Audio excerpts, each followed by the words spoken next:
রাতনপুর নামে একটি গ্রামে শুভম নামের এক ছেলে থাকত। সে তার মায়ের সঙ্গে গ্রামের বাড়িতে থাকত এবং জীবিকা নির্বাহের জন্য আমের চাষ করত। সে তার বাগানে প্রতিদিন গাছের ছাঁটাই ও যত্নে পুরো সময় দিত, কিন্তু তবুও তার আম কখনো সুন্দরভাবে বড় হতো না, আবার কখনো কালো দাগযুক্ত হয়ে যেত। যখন সে বাজারে এসব আম বিক্রি করতে যেত, কেউ কিনত না।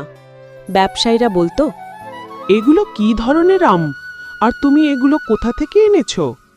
এগুলো কাবারই নেবে, আমি কি কিনব? শুভম চেষ্টা করত এবং বলতো, দয়া করে একটিও খেয়ে দেখুন, এগুলো খুবই মিষ্টি, এমন মিষ্টি যে মনে হবে মুখে মিশ্রি গলে গেছে। কিন্তু ব্যবসায়ীরা তার কথা বিশ্বাস করত না। নিরাশ হয়ে শুভম তার আম নিয়ে বাজার থেকে বাড়ি ফিরে আসত। এই ঘটনা তার জন্য বারবার ঘটত। প্রতি বছর তার আম নষ্ট হয়ে যেত এবং ঋণের বোঝা ক্রমেই বাড়ত। অবশেষে 4 জন ঋণমুক্তির জন্য তার বাড়িতে এসে তার জিনিসপত্র নিয়ে যেতে শুরু করল। এই চরিত্রগুলোর মধ্যে একজন ছিল লালা। লালা নিজেও একটি আমের বাগানের মালিক, যার আম বাজারে সবচেয়ে বেশি দামে বিক্রি হতো। লালা শুভমকে গ্রামের মধ্যে থাকতে মোটেও পছন্দ করত না। আসলে একসময় শুভমের পিতা লালাকে থাপ্পড় মেরেছিলেন। সেই ঘটনার পর লালার চোখে শুভমের পরিবারকে ঘৃণা দেখা যেত। এখন শুভম ঋণে ডুবে গেছে দেখে লালার আনন্দের সীমা ছিল না।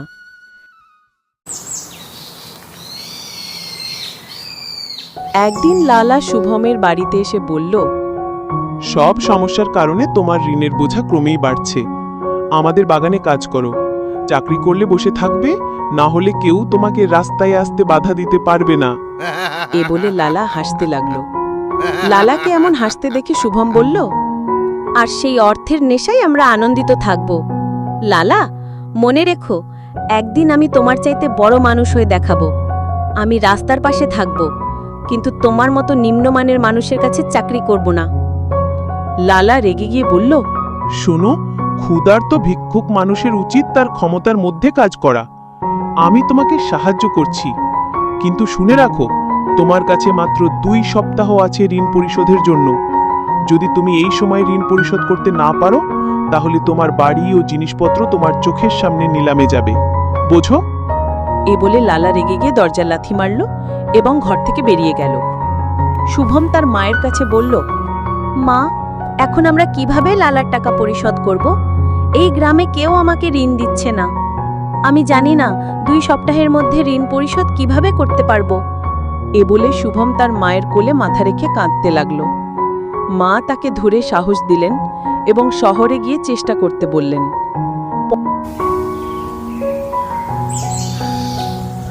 পরের দিন শুভম শহরে গিয়ে ঋণ চেয়েছিল, কিন্তু শহরের ব্যবসায়ীরা অজানা ব্যক্তিকে ঋণ দিতে অস্বীকার করল।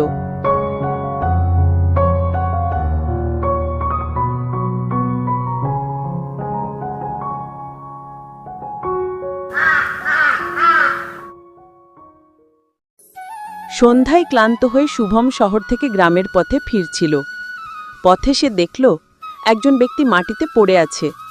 শুভম একটু কাছে গিয়ে দেখল সে একজন সাধু বাবা, কিন্তু সে অচেতন। সে তার ওপর কিছু পানি ছিটিয়ে জেগে উঠতে সাহায্য করল। এরপর তাকে পানি খাওয়ালো। সাধুকে জিজ্ঞেস করল, বাবা, এখন কি আপনি ঠিক আছেন? কোনো সমস্যা তো নেই?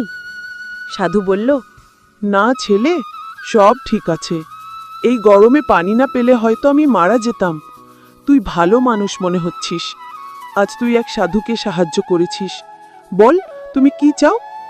শুভম বলল, সাধু বাবা, শুধু আমাকে আশীর্বাদ দাও, যাতে আমার দারিদ্র্য দূর হয় এবং আমার জীবন ভালো হয়ে যায়। সাধু একটি সোনার বীজ বের করলেন এবং বললেন, এই বীজটি নাও। এই বীজটি রোপণ করার সময় তুমি যে ফলের নাম নিবে, সেই ফলের গাছ হবে, আর সেই গাছের ফলের মাধ্যমে তোর দারিদ্র্য দূর হবে। এটা বলে সাধু বাবা সেখান থেকে চলে গেলেন। শুভম সেই বীজ নিয়ে গ্রামের বাড়ি ফিরল।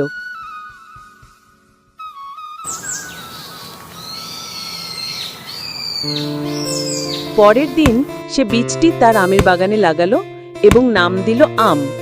সে বীজের যত্ন নিতে শুরু করল। 2 দিনের মধ্যে বীজ থেকে একটি গাছ জন্মালো। তৃতীয় দিনে গাছ বড় হলো। 1 সপ্তাহের মধ্যে গাছের ফল ধরল।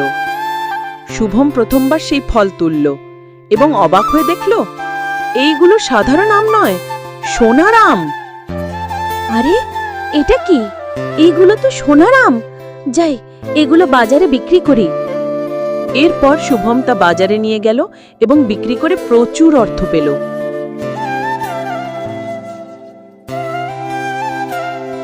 সেই অর্থ দিয়ে সে লালার কাছে থাকা ঋণ পরিশোধ করল।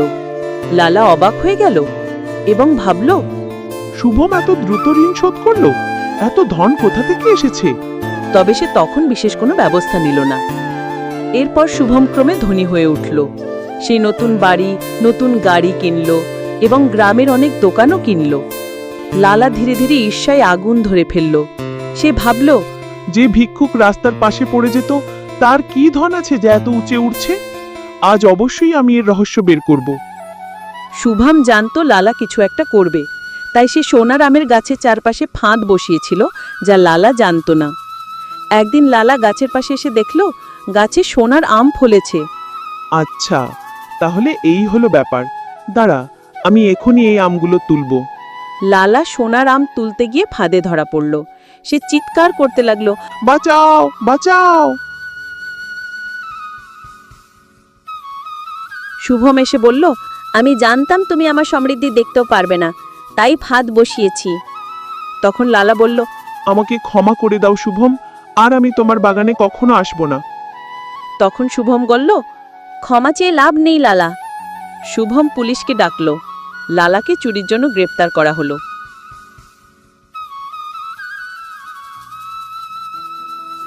এরপর শুভম পরিশ্রম ও বুদ্ধিমত্তার মাধ্যমে শহরে একটি বড় আমের দোকান খুলল। সে তার উপার্জনের মাধ্যমে গ্রামের দরিদ্রদের সাহায্য করতে লাগলো, যাতে কেউ না খেয়ে থাকে। এইভাবে শুভম তার মায়ের সঙ্গে সুখে শান্তিতে জীবন কাটালো।